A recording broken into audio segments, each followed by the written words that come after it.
कि क्या बताऊं कि क्या मदीना है। ज़ायद जाहिल हमको तस्वुर किया जाता, सबसे ज़ायद जिल्लत और रुसवाई से हमारे बच्चों को सामना करना पड़ता। इसके पीछे का रीजन क्या है, इसके पीछे की वजह क्या है? क्यों आज दुनिया का वो व्यक्ति जिनको पेशाब करने तक का शौर न आ सका, आज वो हमें ज्ञान दे रहा है। वो व्यक्ति जो आज तक अपनी माँ बहन बेटी की इज्जत नहीं कर सका, वो आज हमें अपनी बेटी बहन और बहू की इज्जत का ज्ञान दे रहा है। इसका मतलब यह है कि कहीं ना कहीं हमने अपने कुरान के कानून से, अपने मजहब के कानून से, अपने मजहब के ज़ाब्ते से, अपने वसूल से हमने कहीं ना कहीं समझौता किया है, हमने मैनेज किया है, हमने इस्लाम मैनेज किया, हमने कानून कुरान मैनेज किया। तब जाकर ये तबाही हमारे माशरे में आई है कि दुनिया में जिस कौम की हुकूमत सल्तावन ममालिक में हो, आज के हिंदुस्तान, आप कहते साहब इस हिंदुस्तान में अल्हम्दुलिल्लाह तकरीबन 35 से 40 करोड़ की तादाद हमारी है। पूरी दुनिया में 160 करोड़ से ज्यादा हम कलमा पढ़ने वालों की तादाद मौजूद है। इसलिए आपको एहसास कमतरी का शिकार नहीं होना है। आपको अपनी कमजोरी के लिए इसको वजह नहीं बनाना है कि हजरत हमारी तादाद कम है, हमारे पास अफराद नहीं, हमारे पास अमानो अंसार नहीं, हमारे पास जमात नहीं, हमारे पास कुव्वत नहीं, हमारे पास ताकत नहीं, हमारे पास हथियार नहीं। हाँ, सारी चीज हमारे पास है। कुरान की दौलत हमारे पास, ईमान की कुव्वत हमारे पास, नमाज की तहरत हमारे पास, हज की पाकिस्ती हमारे पास, खैरात की तहरत हमारे पास, सारी बरकतें हमारे पास है। इन सारी चीजों के होने के बावजूद अगर आज हम तबाह बर्बाद हैं, तो इसकी तबाही की वजह यह नहीं कि हमारी तादाद कम है इसलिए बर्बाद है, बल्कि इसकी सबसे बड़ी वजह यह है कि आज हम सब हैं, हम रज़वी भी हैं, हम कादरी भी हैं, हम अशरफी भी हैं, हम अखलाकी भी हैं, हम रशीदी भी हैं, हम बरकाती भी हैं। ये सारी चीजें हमारे पास मौजूद है, मगर इन सब के होने के बाद भी आज हम मुसलमान न रह सके। हमारे अंदर इस्लाम तलाशा जाए, छाना जाए, बहुत कम ऐसे लड़के मिलेंगे, ऐसे लोग मिलेंगे, ऐसे नौजवान मिलेंगे जिसमें 100% हम इस्लाम देखेंगे। हमने अपने इस्लाम को ये 57 ममालिक में रहने वाले मुसलमानों से पैगाम है। हमारी तादाद 140 करोड़ की दुनिया में है अखबारात के तरीके से, अखबार के नजरिए से, मगर इस 140 करोड़ मुसलमानों को जब देखा जाए तो 140 करोड़ मुसलमान 140 हिस्सों में बटे हुए हैं। सामने अशरफी की जमात, पीछे रज़वी की जमात, पीछे बरकाती की जमात, वहां अखलाकी की जमात, वहां रशीदी की जमात, वो कादरी है, वो अशरफी है। हमने क्या किया साहब, 57 ममालिक में बसने के बावजूद, 140 करोड़ की तादाद हमारी होने के बावजूद हमने इस्लाम को टुकड़ों में बांट दिया। कभी खानका के नाम पे, कभी मस्जिद के नाम पे, कभी मदरसे के नाम पे, कभी पीर के नाम पे, कभी मकतब के नाम पे, कभी शख्सियत के नाम पे हमने जो इस्लाम को बांटा है, यही हमारी बर्बादी की, कमजोरी की, तबाही और जिल्लतों रुसवाई की सबसे बड़ी वजह है कि हम मुसलमान हैं। न तो सीतामढ़ी में एक है, न तो मुजफ्फरपुर में एक है, न तो बिहार में एक है, न तो भारत में एक है, न तो दुनिया के किसी कोने में आज हम मुसलमानों को एक महसूस किया जाता है। क्या बात समझ में आ रही है? किसी भी कौम की तरक्की के लिए 3 चीजों को पाया जाना जरूरी है। या तो वो कौम मुत्तहिद हो, या तो वो कौम एजुकेटेड हो, या तो उस कौम में सियासी शऊर हो। ये 3 एलिमेंट्स हैं, ये 3 स्टेप्स हैं। इन तीनों में से या तो तीनों पर कामयाबी पाले तो उस कौम को बहुत ज्यादा कामयाब हम कहते हैं। और अगर तीनों स्टेप पर अगर हमारे इक़दाम न रहे, तीनों में कामयाबी ना मिल सकी, तो बयान करने वाले कहते हैं, थिंकर्स का मानना है कि एटलीस्ट उन तीनों में से, यानी इत्तेहाद का पाया जाना, या फिर एजुकेशन का होना, या फिर सियासी शऊर का होना, इन तीनों में से किसी एक का होना कामयाबी के लिए कंपल्सरी, लाजिम और जरूरी है। अल्लाह की कसम, असीमुशान बारगाह में हमारी हाजिरी हो रही है। अगर आपने संजीदा होकर मेरी तकरीर का एक एक जुमला नक्श किया, अगर आपने अपने दिल पर लेने की कोशिश की, मैं समझूंगा उससे अखलाकी में मुसव्विर रजा को पूर्णिया से यहाँ आने की जो मेहनत है वो वसूल हो जाएगी। आप भी जिस अकीदत में बैठे हैं, आपकी अकीदत और आपकी मोहब्बत का ये तकाजा है कि आप इस जलसे के हर एक खतीब की तकरीर का हर जुमला अपने दिल की तख्ती पर आप नोट करेंगे। मैं कहना चाहूंगा ये 3 स्टेप्स हैं, या तो मुत्तहिद होना, अगर मुत्तहिद ना भी हो सके तो कम से कम एजुकेटेड होना, या अगर तालीम नहीं ले सके तो कम से कम सियासी तौर पर हमें बेदार होना। इन 3 चीजों का पाया जाना जरूरी, या तीनों में से किसी एक का। हम आपसे पूछते हैं साहब कि आप बताइए कि इन तीनों में से सीतामढ़ी के मुसलमान, मुजफ्फरपुर के मुसलमान, बिहार के मुसलमान, ये कामयाबी की जो 3 सीढ़ियां, दुनियावी एतबार से कामयाबी की बात कर रहा हूं, उखरवी कामयाबी साहब ये तो मरने के बाद पता चलेगा कि कौन जन्नत में जाता है। अफजल मुजफ्फरपुरी को कहां रखा जाएगा, महबूब गौहर को कहां रखा जाएगा, नेमत रज़वी कहां रहेंगे, असद इकबाल कहां रहेंगे, मुसव्विर कहां रहेगा, हुजूर अखलाकी साहब कहां रहेंगे, इन लोगों को कहां रखा जाएगा। मगर ये कयामत में मरने के बाद इसका एग्जामिन होगा।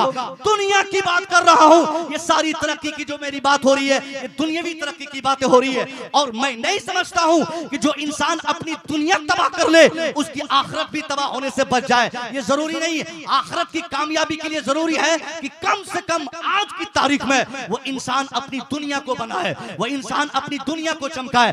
कुरान ने, इस्लाम ने, उलमा ने हमें ये तसव्वुर दिया है, रब्बना आतिना फिद दुनिया हसना व फिल आखिरति हसना। या अल्लाह तू हमारी दुनिया भी बना, हमारी आखिरत भी बना। इसलिए कामयाबी, जिस कामयाबी की मैं बात कर रहा हूं, ये कामयाबी आखिरत की नहीं, दुनिया की कामयाबी की मैं बात कर रहा हूं। और आखिरत की कामयाबी का दारोमदार यकीनन दुनियावी कामयाबी पर है। हम कहना चाहते हैं अगर हम अपनी दुनिया कामयाब करना चाहते हैं तो हमारी दुनिया की कामयाबी के लिए सबसे कामयाबी की पहली सीढ़ी यह है कि हम मुत्तहिद हो जाए, हमारे अंदर इत्तेहाद पाया जाए। आज दुनिया जानती है ये सीतामढ़ी वाले मुजफ्फरपुर वालों की तरह नहीं, मुजफ्फरपुर के मुसलमान दूसरे जगह के मुसलमानों की तरह नहीं। बिहारी मुसलमानों में, बंगाली मुसलमानों में बहुत तफरीक है। बंगाली और बिहारी को छोड़ दो, अगर पूरे भारत के मुसलमानों की बात करो तो हर जगह अलग अलग टोली, अलग अलग जमात, अलग अलग शख्सियत के मानने वाले अपने अपने एतबार से, अपने इलावे किसी को हमने बेहतर न समझा। हमने जिसका दामन पकड़ा, हमने सोचा सिर्फ यही दामन 100% सही, अदरवाइज दूसरे दामन में दाग है, दूसरा दामन, कोई भी दामन इसके अलावा कमियों से भरा हुआ है, हर दामन में कमियां है। यही कमजोरी हमारी है कि हम मुत्तहिद ना हो सके। हमने समाज को बांटा और हम बिला वजह दूसरों पर अंगुली उठाकर कहते हैं उस नेता ने बर्बाद किया, इस नेता ने बर्बाद किया, उस मंत्री ने तबाह किया, उस मुख्यमंत्री ने बर्बाद किया, वो मिनिस्टर बर्बाद करता है। मैं कहना चाहूंगा साहब नहीं नहीं, आपकी हालत और आपकी तबाही और बर्बादी का जामिन कोई दूसरा नहीं, खुद आप हैं। कुरान ने क्या कहा, वमा असाबकुम मिन मुसीबा फबिमा कसबत ऐदीकुम। कुरान कहता है ए मुसलमानों, क्यों अपनी बर्बादी का जामिन किसी दूसरे को बनाते हो, क्यों अपनी तबाही का रिस्पांसिबल किसी और को मानते हो। अरे ये तेरी बर्बादी तेरी वजह से, तेरी तबाही तेरी वजह से। जिस कौम को हम गाली देते हैं कि उसने फलाने काम किया, वो कैसे जीत लेता है, वो कौम कैसे जीतती है, और वो कैसे मंत्री बनता है, वो कैसे पीएम बनता है, वो कैसे सीएम बनता है। मैं कहना चाहूंगा आज जिस कौम के पास हिंदुस्तान नहीं बल्कि दुनिया की सबसे बड़ी सियासी कुर्सी है, सबसे बड़ी सियासी ताकत जिनको हासिल है, आप उनको उंगली नहीं उठा सकते। ऐसी ही ताकत उनको नहीं मिल गई, ऐसे ही वो कामयाब वो कौम नहीं हो गई, बल्कि इस कामयाबी के लिए उसने तकरीबन 35-40 साल से मेहनत की। पूरब से पश्चिम, उत्तर से दक्षिण, उन लोगों ने अपने समाज को पहले जोड़ा है, अपने समाज के दलितों, पिछड़ों, अगड़ों, इन सारी चीजों की, इन सारी फिक्र और ख्यालात को अपने समाज से निकाला है। ये कॉन्सेप्ट खत्म करके उन लोगों ने पहले अपने समाज को जोड़ा, तब जाकर आज सबसे बड़ी ताकत उसको हासिल हुई, तब जाकर आज हुकूमत की कुर्सी पर वो काबिज है। और हम बिला वजह कहते हैं वो कैसे कामयाब होता है, वो अपने इतिहास से कामयाब हुआ। एक नजरिया पूरी दुनिया में उनका है, एक ख्याल वो रखते हैं, एक ही फिक्र के हामिल है।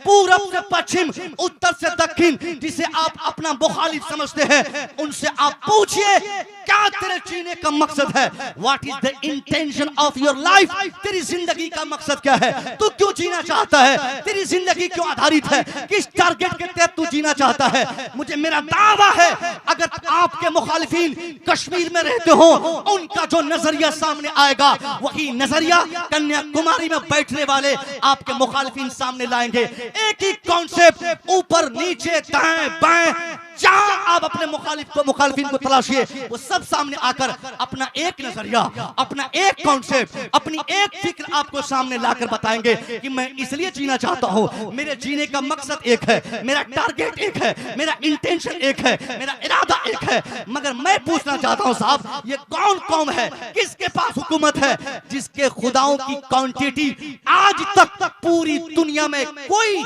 साबित न करके बताया कि एक है? कोई कहता है 1 लाख, कोई कहता है 2 लाख, कोई कहता है 5 लाख, कोई कहता है 10 लाख, कोई कहता है 1 करोड़, कोई कहता है 350 करोड़। 350 करोड़ अफराद व अशिया को जिन लोगों ने जरूरत के अलग अलग हिस्से के मुताबिक अपना अपना गॉड, अपना अपना खुदा माना हो, आज वो मुत्तहिद है इसलिए वो कामयाब है। उनका खुदा ना बंगाल में एक हो सका, न बिहार में एक हो सका, न उत्तर प्रदेश में एक हुआ, न गुजरात में एक हुआ, न महाराष्ट्र में एक हुआ, न भारत में एक हुआ, न पड़ोसी मुल्क नेपाल में एक हुआ। पूरी दुनिया में जगह बदलने पर जिन्होंने खुदा बदला हो, जरूरत बदलने पर जिन्होंने खुदा बदला हो। कभी कोई कहता है मेरा खुदा लोहे का, लोहा मेरा खुदा, कोई जमीन को खुदा मानता, कोई आसमान को खुदा मानता, कोई चांद को खुदा मानता, कोई गधे को खुदा मानता, कोई जानवर को खुदा मानता, कोई पेशाब को खुदा मानता, कोई लीद को खुदा मानता। यानी आज तक जिनके समाज के, जिनके धर्म गुरुओं ने उनको एक खुदा की तरफ कभी डिटरमाइन नहीं किया, वो कौम आज मुत्तहिद है। यही इत्तेहाद उसकी कामयाबी की पहचान है कि आज दुनिया की सबसे भारी भरकम सियासी पार्टी उसके कब्जे में, सबसे ज्यादा विधायक उनके पास, सबसे ज्यादा मिनिस्टर उनके पास, सबसे ज्यादा एमपी उनके पास, सबसे ज्यादा अफराद उनके पास। आप कहां सोए रह गए?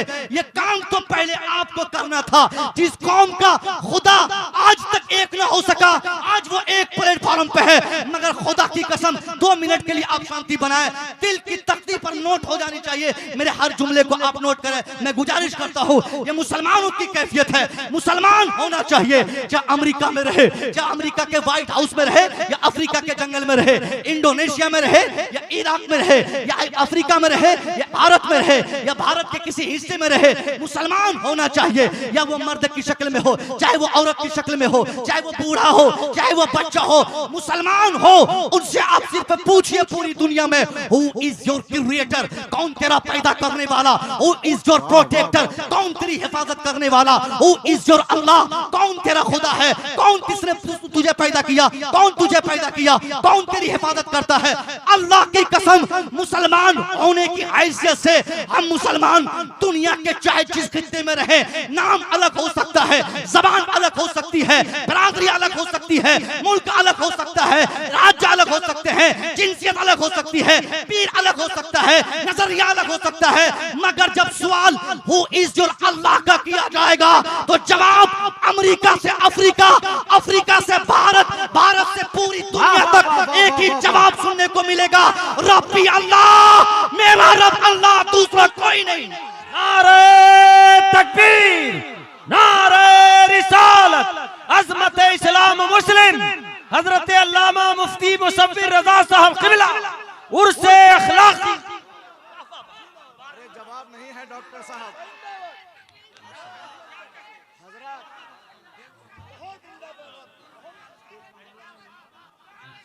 कोई बात नहीं, माशाअल्लाह हजरत। अरे जवाब नहीं है डॉक्टर साहब क़िबला। माशाअल्लाह, माशाअल्लाह। कलंदर को वजदा गया है, वाह वाह वाह। मुसलमान होना चाहिए।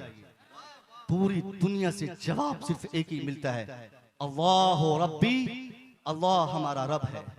जब अल्लाह हमारा रब है, रब होने की हैसियत से जवाब जब पूरी दुनिया का हर मुसलमान एक खुदा का नाम लेकर देता है तो फिर ये तफरीक किस बात की, इख्तलाफ किस मामले पर?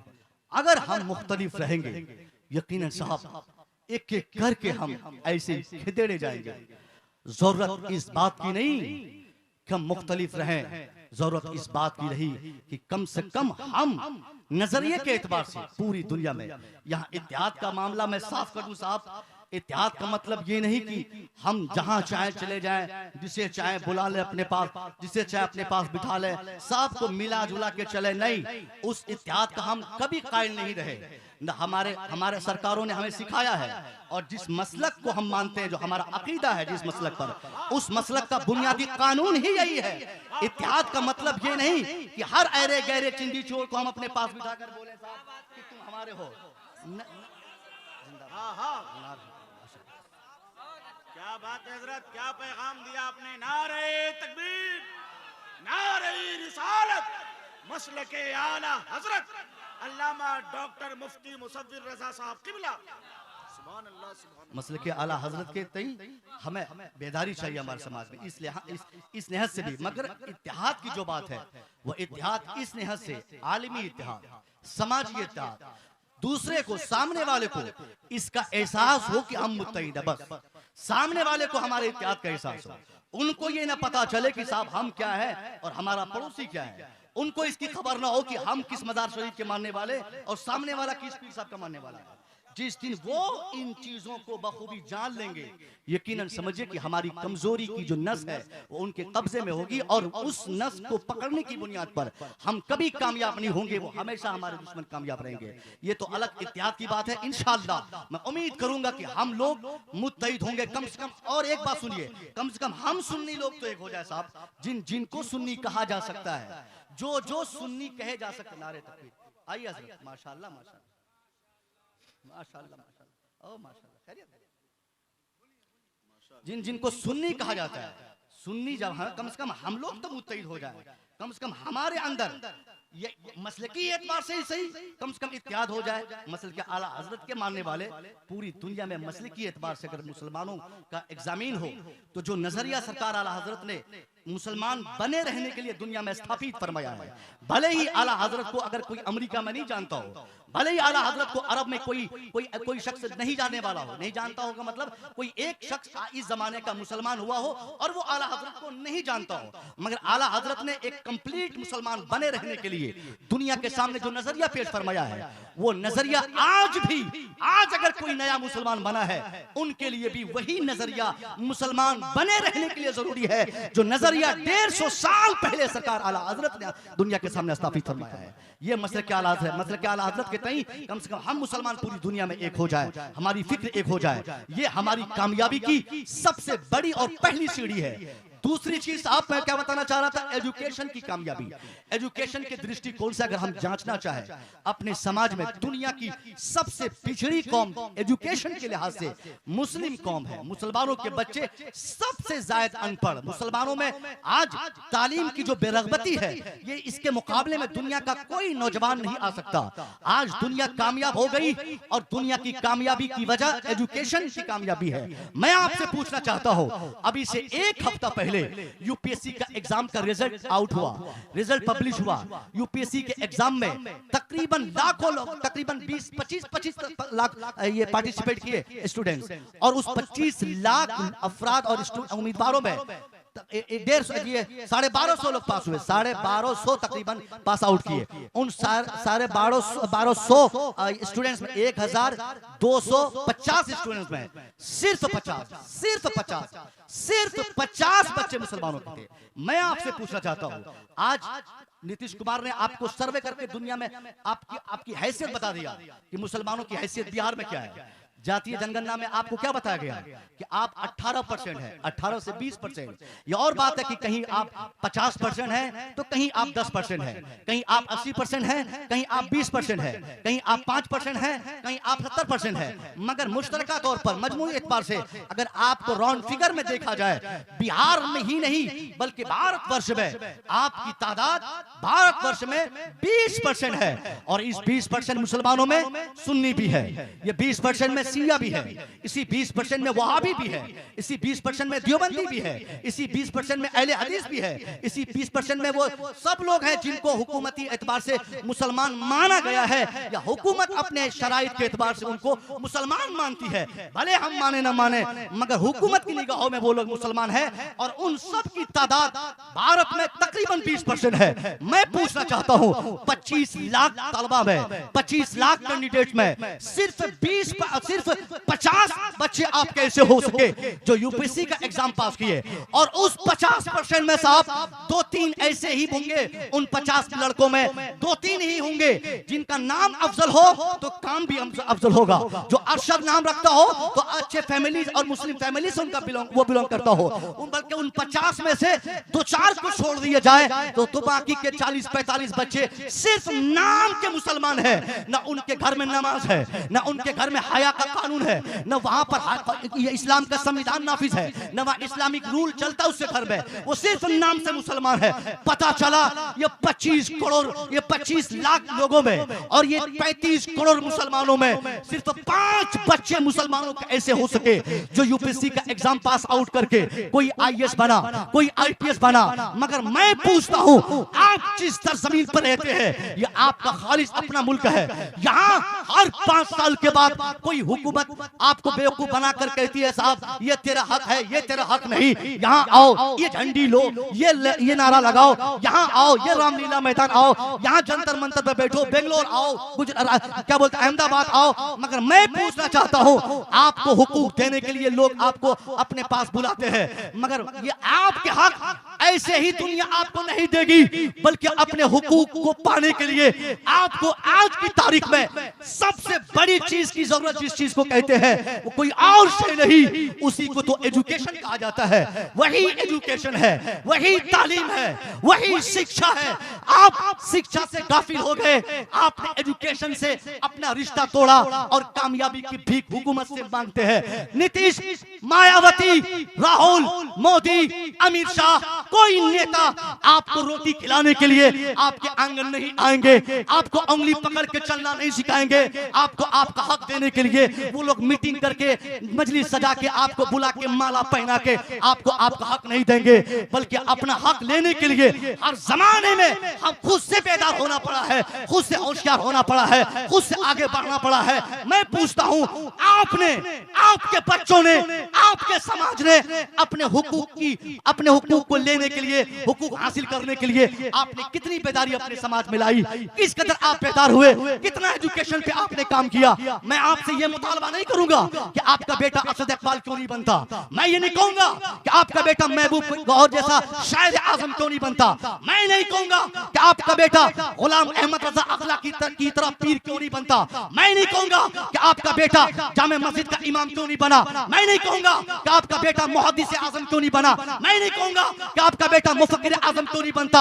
अरे आप कैसे अपने बेटे को हाफिज, आलिम, कारी, मुफ्ती, मुहद्दिस बनाएंगे, इसकी तवक्को आपसे नहीं की जा सकती। ये अल्लाह का फजल है, जिस पर अल्लाह मेहरबान होता है उसके घर में आलिम पैदा करता है। ये अल्लाह का फजल है, जिस पर अल्लाह भलाई करना चाहता है उसके बेटे को फकीह बनाता है, जिस पर अल्लाह करम फरमाता है उसके बेटे को आलिम दीन बनाता है। आपसे इसकी तवक्को इसलिए नहीं कि आप बीते 200 सालों की तारीख बताती है, आपने सबसे ज्यादा अपने रहबर को, अपने लीडर को, अपने उलमा को सबसे ज्यादा टॉर्चर किया है। जो कौम, जो अफराद अपने रहबर को टॉर्चर करता है वो कभी कामयाब नहीं होता। इसलिए जो आदमी आलिम को उंगली करता है, याद रखिए उसके घर में कई पुश्तों तक अल्लाह किसी आलिम को नहीं भेजता है। जो आलिम को गाली देता है, जो आलिम की तरक्की देख कर चिढ़ता है, आलिम का मोबाइल देखकर, अभी एक साहब कह रहे थे आराम गांव में कि असद इकबाल साहब आ रहे हैं, मालूम है असद बहुत अमीर है, उनके पास मेरा मोबाइल देखा उसने,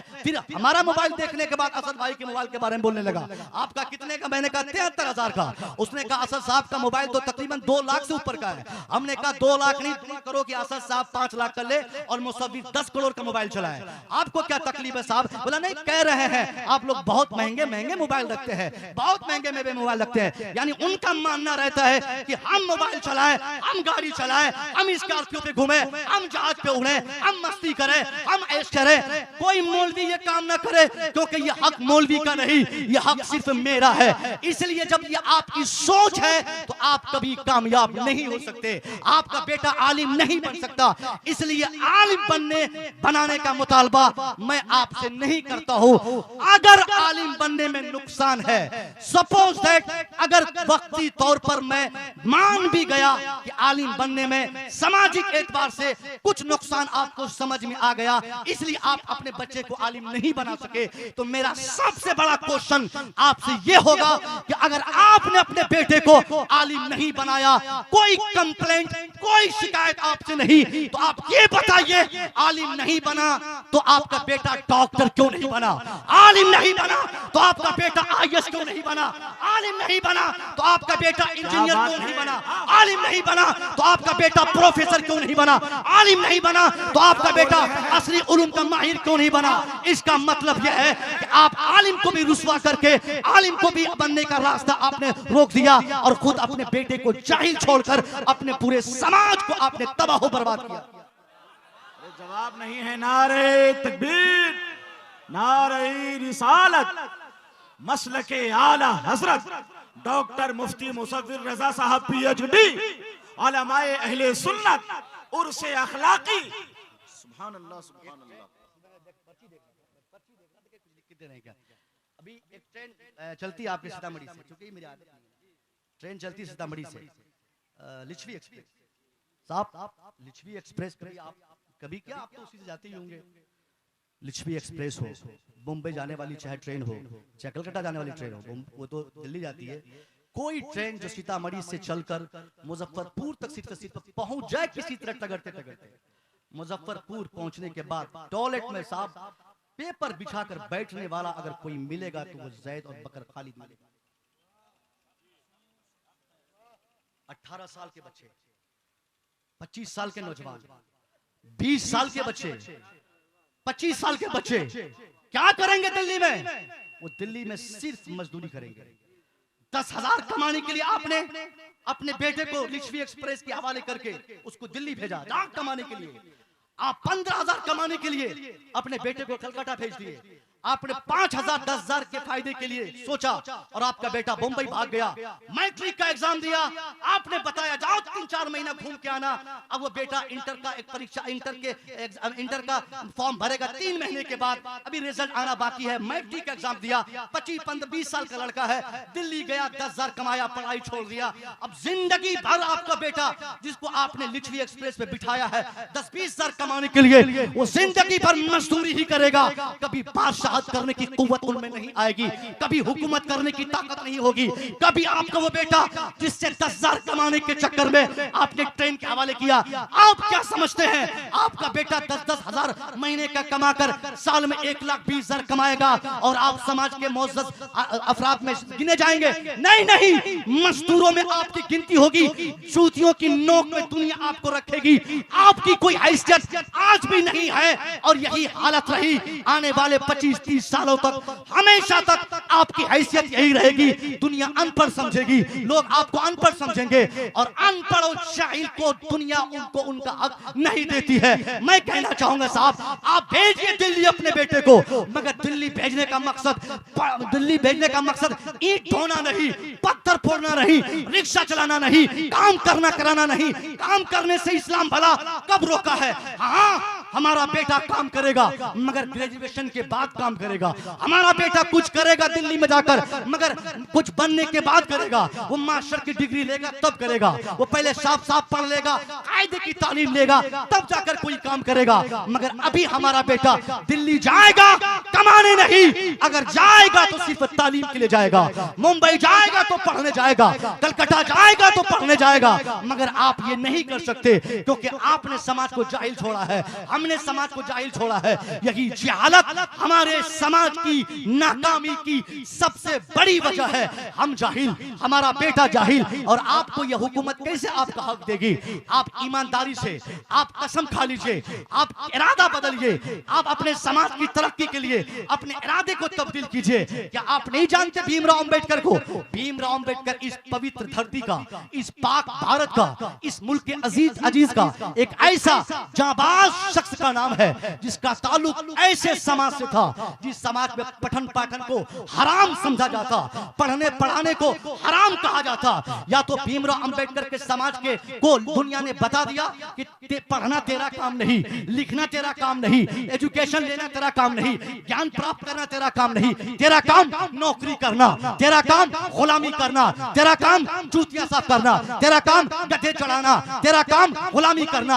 अब उनके समाज ने सोचा कि पढ़ना जब हमारा काम नहीं तो हम क्यों पढ़ेंगे। वो लोग समझा दिए गए, इसलिए बहुत दिनों तक पिछड़ा समाज के अफराद, हालांकि वो पिछड़े नहीं है मगर दुनिया की नजर से मैं कह रहा हूं, मैं और हमारा मजहब इस्लाम दुनिया की किसी कौम को हमारा मजहब पिछड़ा नहीं कहता, हमारा मसलक पिछड़ा नहीं कहता, हमारी तहजीब पिछड़ा नहीं कहती, हम सबको फॉरवर्ड मानते हैं। मगर दुनिया की नजर की मैं बात कर रहा हूं, एक एक लफ्ज को चुके यहाँ मीडिया का जमाना साहब, लोग बोलेंगे देखो ये मुसलमान का एक मौलवी साहब कह रहा है, मुसलमान का फर्द कह रहा कि पिछड़ा है। नहीं, पिछड़ा उनकी जबान में बोल रहा हूँ, वरना हम उसे पिछड़ा नहीं कहते, हम तो उनको अपना भाई समझते हैं। आज भी हम दावत हुस्न देते हैं, आइए हमारे पास, हमारे यहाँ बैठिए, आइए हमारी मजलिसों में बैठिए, आइए हमारी मस्जिदों में हमारा इस्लाम देखिए, आइए हमारी खानकाहों में हमारा इस्लाम देखिए, आइए हमारे अल्लामा गुलाम अहमद रजा साहब की किबला की बारगाह में बैठिए, तब ना आपको इस्लाम समझ में आएगा। उन पिछड़ों को बता दिया गया था कि पढ़ना उनका काम नहीं, लिखना उनका काम नहीं, इसलिए सालों तक उनके लोगों को दुनिया ने खटाया, दुनिया ने गुलामी कराई, दुनिया ने उनको नौकर समझा, दुनिया ने अपने जूते साफ करवाए, दुनिया ने अपने काम में उनके समाज के अफराद को उनके काम में उनको लिया। मगर एक जमाने के बाद जब भीमराव अंबेडकर को तब्दीली का एहसास हुआ तो भीमराव अंबेडकर ने अपने समाज को बदलने के लिए, अपने समाज की तब्दीली के लिए उसने कौन सा काम किया। उसने अपने लोगों को तीर धनुष लेकर रामलीला मैदान नहीं बुलाया, उसने कोई बहुत बड़े एहतजाज की दावत नहीं दी, उसने अपने कौम को प्रोटेस्ट के लिए प्रोत्साहित नहीं किया, बल्कि उसने अपने समाज की तब्दीली के लिए जिस चीज को सबसे बड़ा हथियार समझा उसी को तो एजुकेशन कहा जाता है, उसी को नॉलेज कहा जाता है, उसी को इल्म कहा जाता है। भीमराव अंबेडकर मेहनत से जब पढ़ना शुरू किया, अपना नाम बदला, इरादा बदला, एक महाराष्ट्र के स्कूल में नाम लिखाकर बड़ी मेहनत से उस बंदे ने तालीम पाई। वो बंदा जिसके समाज में कोई पढ़ता नहीं था, उसने इतनी मेहनत की, चंद सालों में, महज चंद सालों में 64 सब्जेक्ट पर उनको मास्टर की डिग्री मिल गई, उसको साइंस फैकल्टीज में पीएचडी की डिग्री मिल गई, 9 भाषाओं पर उनको मलका हासिल हो गया। अब नतीजा क्या निकला? भीमराव अंबेडकर जैसा व्यक्ति जिसको सामाजिक एतबार से लोग पिछड़ा समझता, आज एजुकेशन की बुनियाद पर भारत सहित पूरी दुनिया में उसकी तस्वीर के सामने या तो लोग सैल्यूट करते नजर आते या तो अगरबत्ती जलाते नजर आते। क्या खिताब हो रहा है डॉक्टर साहब? भीमराव अंबेडकर को किस लिए इतनी इज्जत मिलती? वो सिर्फ एजुकेशन की वजह से। लोग बोलते हैं कि अंबेडकर जी ने संविधान लिखा, अंबेडकर जी के मैं जी कहता हूं, कहता रहूंगा, पढ़ा लिखा जी है ना, जी तो कहना ही चाहिए ना, इसमें बात नहीं है क्योंकि उलमा की महफिल है। और अल्हम्दुलिल्लाह मसलक अहमद रजा वाले, मसलक आला हजरत वाले लोग इल्जाम लगाते हैं कि हम लोग बहुत मुतशद्दिद हैं। ये गलत जुमला है और इस गलत इस्तिलाह है। मुतशद्दिद नहीं, मुतसल्लिम है। और ये शिद्दत जो है ना, ये हमको मजबूरी है साहब, हम अमल करेंगे तभी हम कंप्लीट रहेंगे। हमारे मसलक ने दुनिया को यही ज़हन दिया है मगर लोग सख्ती में ले लेते हैं। हम आपसे कहना चाहते हैं कि भीमराव अंबेडकर में जो तब्दीली अपने समाज में लाई और संविधान लिखा, संविधान लिखना उनकी कामयाबियों की एक छोटी सी सीढ़ी है। इससे भी बड़े बड़े काम उसने किए, बड़ा काम उस बंदे ने किया है। आपसे एक दावत है, मुकद्दस बारगाह में आए, यहां से आपको इरादा बदलना होगा, कुछ नहीं करना है और कोई आटी पाटी साटी कुछ नहीं। 75 साल के इस भारतवर्ष में कोई पार्टी ऐसी हो जिस पार्टी ने आपको अपना बनाया और अपनी जरूरत का एहसास उसको हुआ कि ये मुस्लिम हमारी जरूरत है, मगर इस हिंदुस्तान में किसी पार्टी को आपकी जरूरत का एहसास नहीं हुआ। आपको अपनी जरूरत सबने समझा मगर आपकी जरूरतों को किसी ने महसूस नहीं किया। कोई पार्टी आपकी नहीं है, आप किसी पार्टी की हिस्सा नहीं है, सब आपके लिए बराबर है, सब एक है। दुश्मनी के जब भी मौके आए हैं, हर पार्टी ने अपने अपने एतबार से हमें आजमाया और हमें इस्तेमाल किया है। अगर आपको तब्दीली चाहिए तो इसके लिए सिर्फ आपको एजुकेशन पे कंप्लीट ध्यान देना है, तालीमी इदारे खोल ले और एजुकेशन बेटों और बेटियों दोनों के। अल्हम्दुलिल्लाह अभी 1 साल हुआ मुझे हजरत के इदारे में मैं गया, चली रहे ना मदरसा माशाअल्लाह। अब बताइए हुजूर तबीबे मिल्लत का करम देखिए, जिस सरकार तबीबे मिल्लत ने एजुकेशन के डिपार्टमेंट में काम करना शुरू किया, जिन्होंने अपने अकीदतमंदों को, अपने मुरीदों को, अपने मुतवस्सिलीन को पढ़ने पढ़ाने का ज़ौक़ दिया, अब उसी तहरीक की तकमील के लिए हजरत आपके हुजूर तबीबे मिल्लत के जितने मानने जानने वाले हैं सब लोग इसके पीछे काम कर रहे हैं।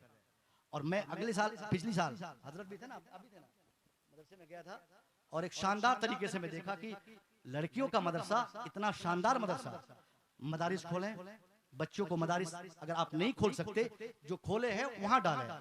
एक चीज और मैं क्लियर करूं, मदरसे खोलने की जब बात आती है, हमारे उलमा कसीर तादाद में यहाँ पे एक बहुत बारीक बात कहता हूँ, इन साल रमजान शरीफ से पहले मैंने 3-4 जलसों में कहे, खुद मुझे कभी एक तकलीफ हुई और उस तकलीफ का जब मैंने शिद्दत से एहसास किया तो मैं सोचा कि मैं अपने उलमा को कम से कम इस हवाले से बेदार करूं। हम मदरसा कायम करें, मगर अब हमें मदरसा खोलने की बहुत ज्यादा जरूरत नहीं है। बस हो गए, मदरसे जितने बने थे हो गए, अब हमें झगड़े हो गए इनसे। अब इनका मदरसा और आधा किलोमीटर दूर में हमारा मदरसा, किसके सारे साथ? इन लोगों के साथ, और ये लोगों की नीयत भी खराब हो गई। ऐसी कौम के हवाले हमारे मदारिस हैं जो लोग 10 रुपया नहीं देना चाहते, और हम इनके सारे मदरसे पे मदरसे खोले जा रहे हैं। जो खुले हुए मदारिस हैं उनको हम चलाएं, बाकी मदरसे की जगह पर आप स्कूल खोलें और उस स्कूल में कानून मदरसे का नाफिज करें। लफ्ज़ मदरसा जो है ना, ये यकीनन तकलीफ दे जुमला है उनके लिए, हार्ट करता है। इसलिए वक्त वक्त पर कभी हाई कोर्ट, कभी सुप्रीम कोर्ट, कभी ये कानून, कभी वो कानून, कभी ये निजाम, कभी वो संविधान, इन सब चीजों की धमकियां हमें मिलती है। इससे पहले कि हमारे तमाम मदारिस बंद हो जाएं, हम होशियार होकर अपने मदारिस के निजाम को बदल के स्कूल कायम करके उस स्कूल में बाज़ाब्ता उसमें 30% दलितों को आप दाखिल करें, SC ST को आप दाखिल करें, गैर मुस्लिमों को भी आप पढ़ने की दावत दें। बिल्कुल ऐलान कर दें ये इदारा आपका है, स्कूल आपका है, कुरान पढ़ा जाएगा, कुरान पढ़ाया जाएगा, शरीयत की बातें बताई जाएगी, कुरान सिखाया जाएगा, दीनियात बताया जाएगा, इन सारे कवानीन पढ़ाए जाएंगे, मगर सिर्फ मुसलमानों को नहीं बल्कि दावत आम दी जाएगी। दलित समाज के बच्चों को मुफ्त में रिजर्वेशन देकर उनको मोहब्बत से लाएंगे, अपनी दरसगाह में पढ़ाएंगे, कुरान सिखाएंगे, ताकि गरीब नवाज का जमाना फिर वापस आ जाए। जवाब नहीं है। नारे तकबीर, जरा हाथ उठाकर नारे तकबीर, नारे रिसालत, फैजाने ख्वाजा गरीब नवाज, फैजाने सरकार गौसे आजम, मसलके आला हजरत, फैजाने सरकार सुरकाही, फैजाने हजरत तबीबे मिल्लत। सुभान अल्लाह, सुभान अल्लाह। अगर आप मदरसे पे मदारिस खोलेंगे, इससे इतना बड़ा नुकसान होगा। एक कॉन्सेप्ट हमारे ज़हन में बैठ गया है, मदरसा is the place where I can give our charity. मदरसा वही स्थान है जहां हम ज़कात देते हैं, बस यही। इससे ज्यादा मदरसे की तारीफ इनको नहीं पता। व्हाट इज मदरसा, इनसे पूछिए मदरसा क्या है, तो ये कहेंगे वही ज़कात उकात जहां देते हैं वही मदरसा है, खैरात वगैरह जहां बेचते वही मदरसा है। मैं आपसे बताता हूं, जहां वही गरीब बच्चे, यतीम बच्चे जहां पढ़ते हैं वही मदरसे हैं, और मदरसे उसी जगह को आप लोग समझते भी हैं। इसलिए आप लोग कहते हैं कि वो गरीबों की अमाजगाह, वो फकीरों की जगह, वो दुर्वेशों की जगह, वो साहब लाचारों की जगह, वहां ज़कात खो रहे थे, वहां ज़कात खाई जाती, वहां ज़कात दी जाती है। मैं कहना चाहूंगा, पूछिए ये हमारे उलमा से, आपको किसने बताया कि ज़कात मदरसे में ही देना चाहिए? नहीं, आप कोई पैसा मदरसे में नहीं देते, इसलिए मजबूरन हमारे उलमा ज़कात के पैसे मदरसे के तलबा में खर्च करते हैं। ज़कात देना मदरसों में लाजिम और जरूरी नहीं, बल्कि सिर्फ जायज है। ज़कात दे सकते हैं, देना जरूरी नहीं, जायज और लाजिम में बहुत फर्क है। उलमा से आप पूछिएगा, आपने कभी मदरसों के लिए अपना दिल नहीं खोला, आप सिर्फ ज़कात के पैसे मदरसे में देते, सिर्फ खैरात के पैसे देते, इसलिए आज हमारे मदारिस डूबते चले जा रहे हैं। दीवार मदारिस की मजबूत नहीं हो पा रही है, मदारिस में बच्चे नहीं पढ़ पा रहे, और हमारा मदरसा पहले के मदरसों से बहुत फर्क में आ गया। हमारा मदरसा कहीं ना कहीं वक्त के बदलने के साथ बदलता जा रहा है। मैं कहना चाहूंगा, ज़कात मदरसे के लिए नहीं, ज़कात तो गरीबों के लिए है, ज़कात मिस्कीनों के लिए है, ज़कात मुसाफिरों के लिए है, ज़कात फकीरों के लिए है, ज़कात मरीजों के लिए है, ज़कात मजबूरों के लिए है, ज़कात लाचारों के लिए है, ज़कात मुफलिसों के लिए है। मदरसों के लिए ज़कात नहीं, बल्कि मदरसों के लिए वही रकम चाहिए जो रकम आपने अपने बेटे को स्कूल में पढ़ाने के लिए दिया है। आपके 5 बेटे हैं साहब, हैरत होती है आपके कॉन्सेप्ट पर, आपकी फिक्र पर, आपके ख्यालात इतने नापाक हो गए। 5 बेटे अल्लाह ने आपको दिए, 4 बेटा मदरसे में पढ़ता, 1 रुपया उसके पीछे आपका खर्च नहीं, 1 बेटा स्कूल में पढ़ता, 80,000 एडमिशन के नाम पे, 5,000 डोनेशन के नाम पे, 10,000 ट्यूशन फीस के नाम पे, साहब लाइब्रेरी की फीस अलग, किताब के पैसे अलग, डोनेशन के पैसे अलग।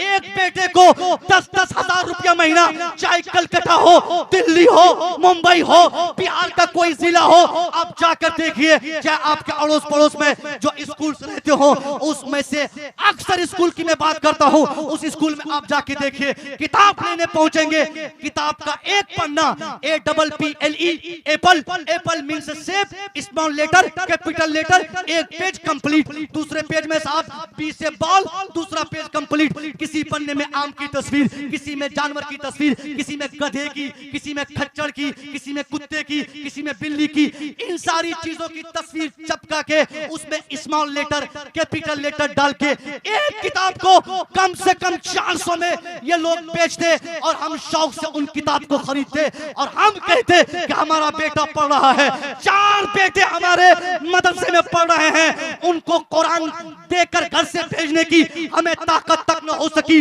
उनके लिए मसल्ला हमने नहीं खरीदा।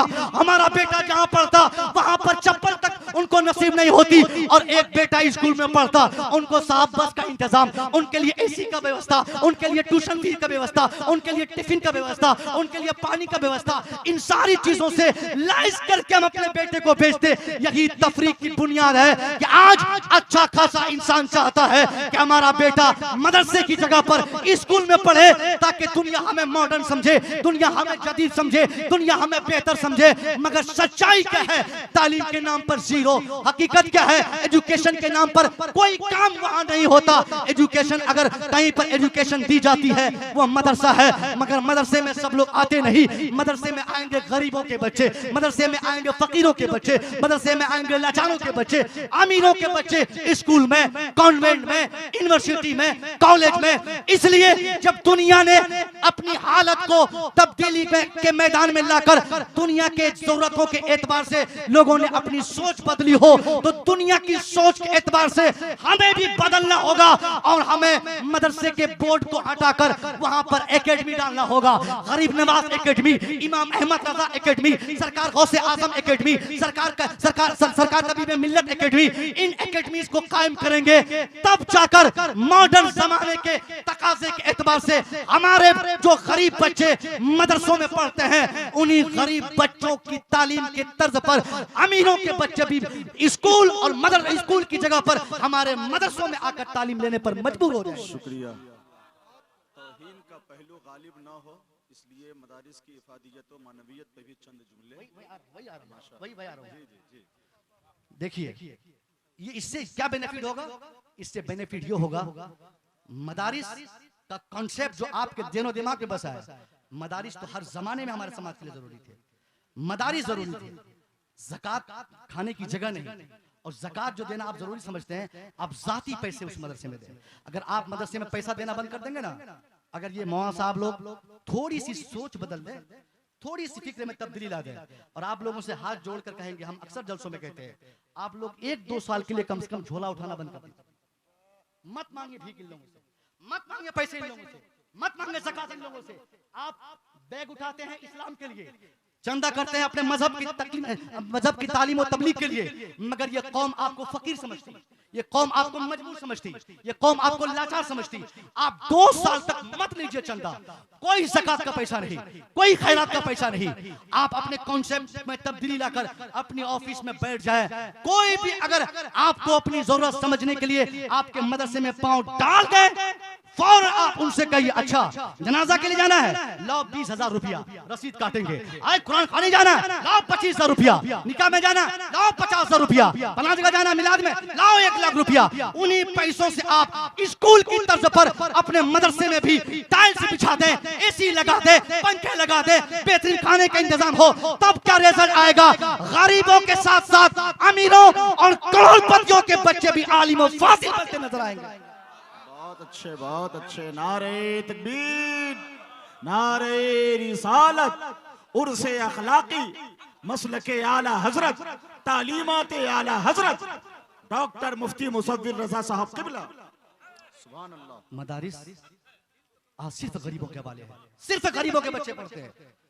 अमीरों के बच्चे क्यों नहीं आलिम बनते? यही वजह है कि हमने मदारिस की हालत बिगाड़ दी।